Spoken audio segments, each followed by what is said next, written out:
मित्रत्व youth फाउंडेशनच्या वतीने आषाढी एकादशी निमित्त बुधवार दिनांक 17 जुलै 2024 रोजी कृष्णामाई घाट श्री स्वामी समर्थ मंदिर घाट सांगली येथे स्वच्छता अभियानाचे आयोजन केले। कार्यक्रमास प्रमुख पाहुणे म्हणून जिल्हा परिषद उपाध्यक्ष माननीय श्री शिवाजी पप्पू डोंगरे, माननीय श्री ऋतुराज डोंगरे, माननीय श्री रुपेश कोळी हे उपस्थित होते।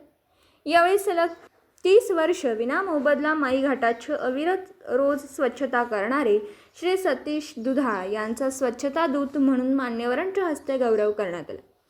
यावेळी फाउंडेशनचे अध्यक्ष श्री योगेश साळुंखे, उपाध्यक्ष श्री अमोल नागे, सचिव श्री अजिंक्य साळुंखे, सदस्य सुशांत नागे, अमर कुकडे, दयानंद बिराजदार, संजय नागे, पराग सावंत, शुभम शेंडे, गौरव सूर्यवंशी, अमित नागेश, राहुल सूर्यवंशी, अभिजित सूर्यवंशी, विनायक कुकडे, नवनाथ माई यांच्यासह सर्व कार्यकर्ते उपस्थित होते।